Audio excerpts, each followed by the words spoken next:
Hey, Survivor. Welcome to episode 149 of the Vibrant Survivor podcast.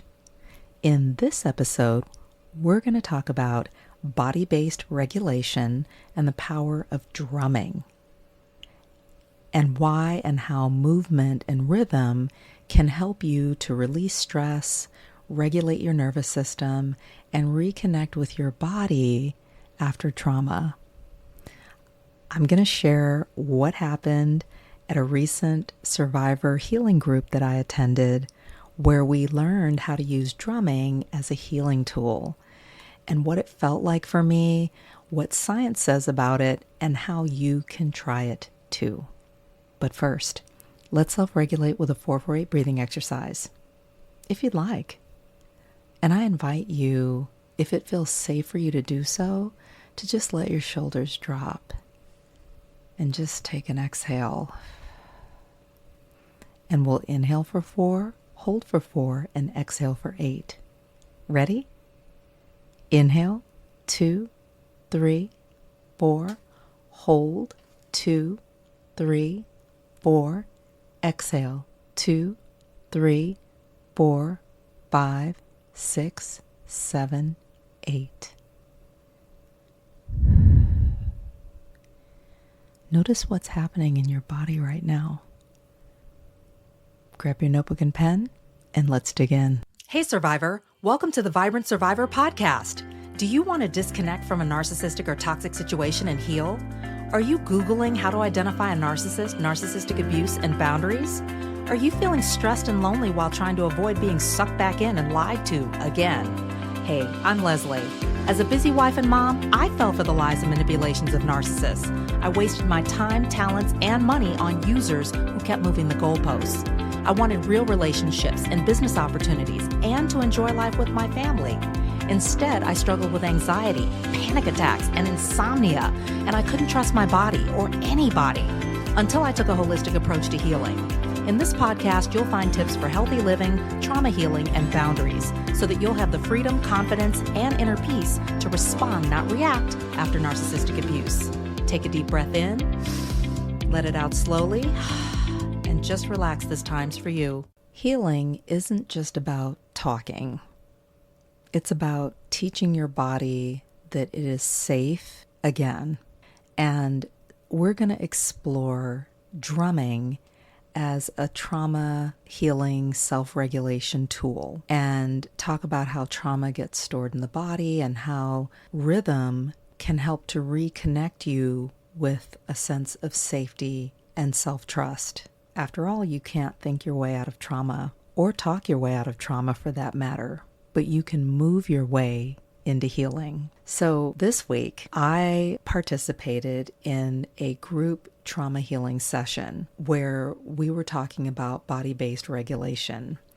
And this particular session, we focused on drumming. And after having a time of open share where participants could get out anything that was weighing on them that would hinder them from really being grounded and present during the group session, we sat in a circle and our group facilitator introduced drumming. And of course, drumming is an ancient healing tool and practice that's been around for thousands of years.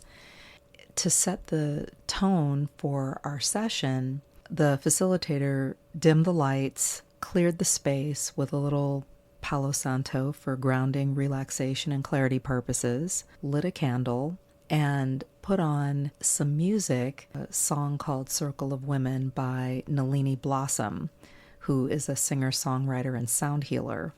We were given sets of drums and 2 mallets each, and we were given the choice to either hit the drums with our hands or to use the mallets if we wanted to, whatever felt right. At first, it felt a little awkward. I tend to be an overthinker, so I was like, okay, how do I do this? How do I do this right? What do I do? I felt a little awkward in my body, and it was really interesting. I grabbed the drum in my left hand and then just prepared to strike it with my right hand. And when the music started playing, I felt just this sense of overwhelm. And I felt like this emotion well up in me that needed to come out. Like I felt like tears coming. I felt like I wanted to cry, and not in a bad way. It just felt more like a release. The music was really beautiful. It kind of like swelled, and there was this sense of empowerment from the women's voices that just really got to me right away. Truth be told, I had done a lot of emotional release over the weekend, and I thought, well, maybe there's a little bit left and I wasn't done yet. Anyway, I felt this in my body, and I did feel a little hesitant at first, a little awkward. I just kind of started tapping the drum and listening to the music, and then eventually I kind of went into this like almost trance-like state. And even I started to notice around me, all of us collectively finding our rhythm and fumbling and stumbling our way forward with these drums, and then coming together in this beautiful way to where we were in sync with the music, with one another, and it just felt really energizing, and it also felt very comforting, very grounding. I felt like this sense of calm come over me, and I could feel myself smiling and just felt really peaceful. I felt a peace around the circle too, because there were some really challenging things that were shared during the open share time. And so this overwhelming sense of calm, peace, and groundedness and unison through the drumming exercise was really reassuring. And it was a nice counterpoint to some of the energy that was in the room prior. For survivors, even the act of putting your hands to a drum can be an empowering thing. It's like, I'm here, I am alive, and I feel safe and comfortable enough to move, to do something, to take action. We were all kind of all over the place at first, but when we came to this collective rhythm in the way that we were striking our drums, plus the music and everything, and the atmosphere, even with eyes closed, it established and solidified a strong sense of community and connection and belonging and safety and security without a word being spoken. That's a powerful thing.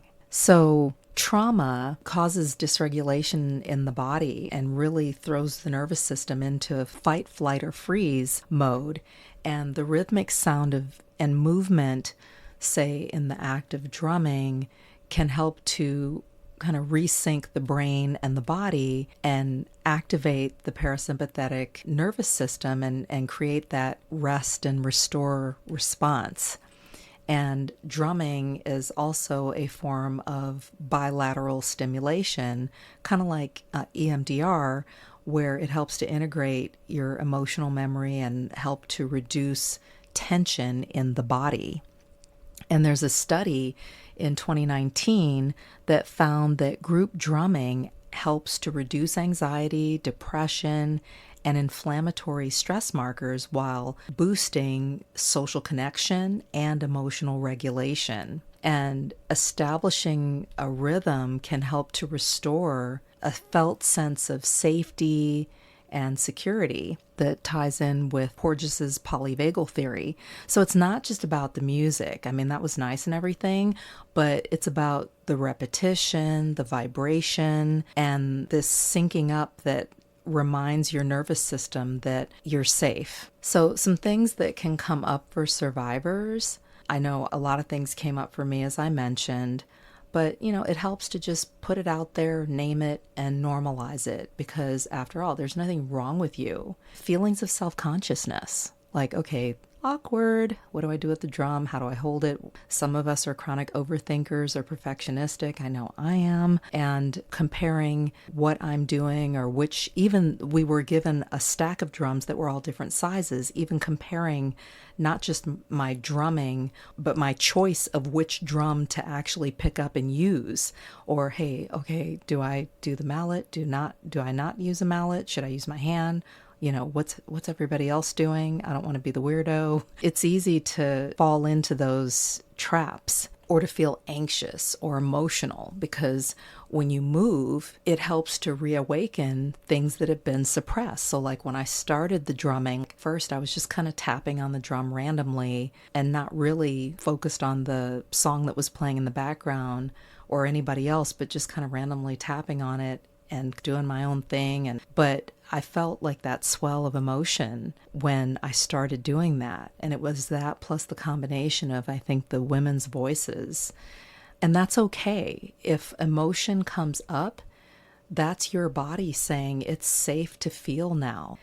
And I encourage you and invite you to reframe any sense of insecurity or even the temptation to stuff or suppress, and to stay curious and not judge. Healing doesn't have to look perfect. It doesn't have to be pretty or graceful or all of that. It just needs to be real. And specifically, it needs to be real for you. Also, tapping into Dr. Bill Sears's work and his lean pillars of wellness, here are some ways that you can lean into healing through rhythm and body-based regulation.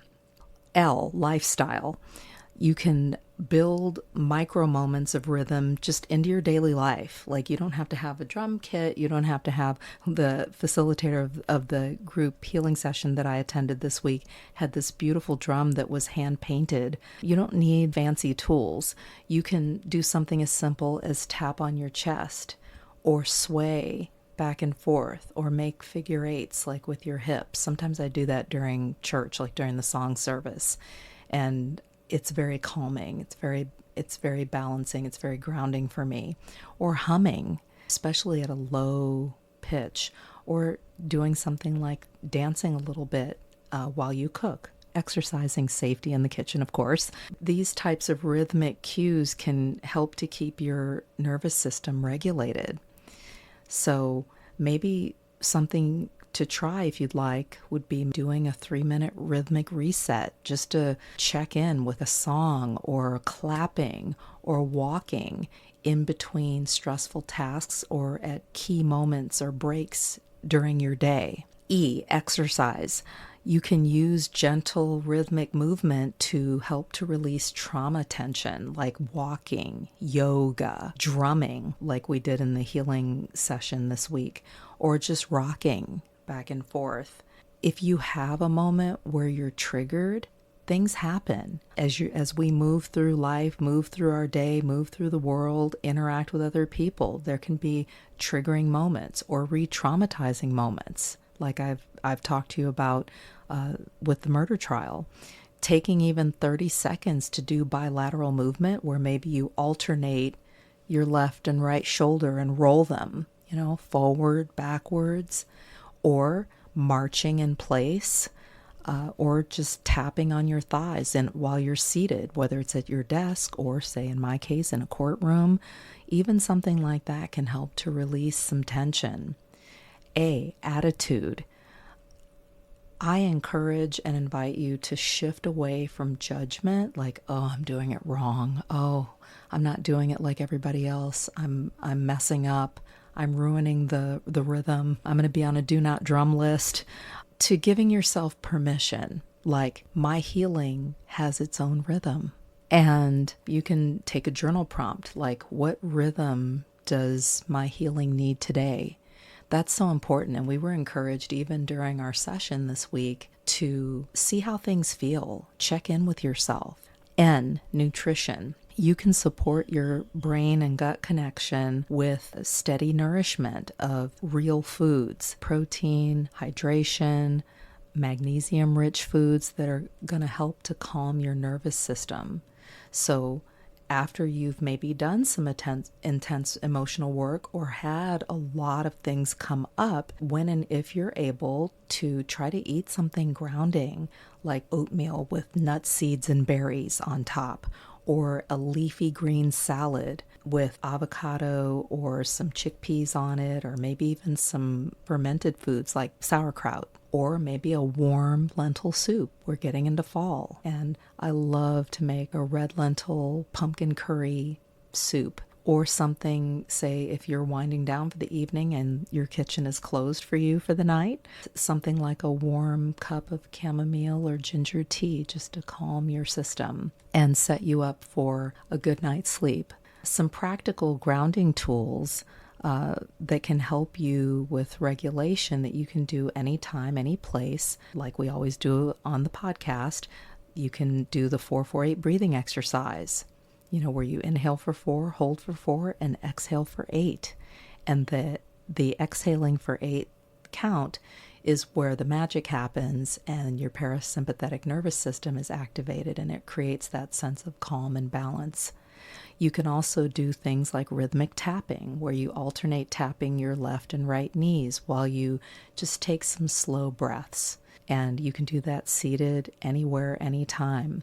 And then grounding through sound. You can hum, you can sing, you can drum lightly on your lap and just feel the vibration and just see how that feels in your body. Check in with yourself. See what comes up. See how you feel afterwards.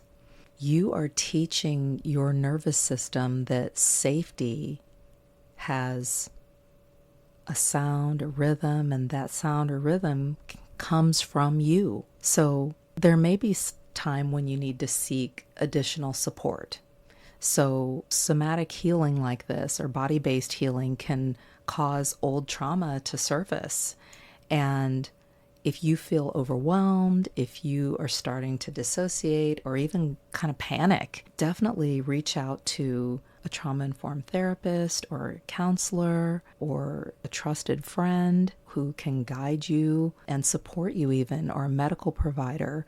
Don't force anything. Listen to what your body is telling you. That being said, healing isn't just in your head. It's in your heart, it's in your body, it's in your soul. Drumming, movement, rhythm, these are things that remind your body what it feels like to be grounded, calm, balanced, and at peace. After all, your body isn't the enemy. It's the instrument of your healing. Thanks for tuning in, Survivor. Keep breathing, keep moving, and keep trusting your rhythm. Take care, and I'll talk to you soon. If this podcast has helped you understand who and what you're dealing with, sharpen your discernment, and move forward on your healing journey, share it with another survivor. Help me help others by leaving a review for the show. And let's connect on social. Take a screenshot, share it in your IG stories, find and tag me at The Vibrant Survivor, and I'll share your post too. I look forward to connecting with you on IG and seeing you back here.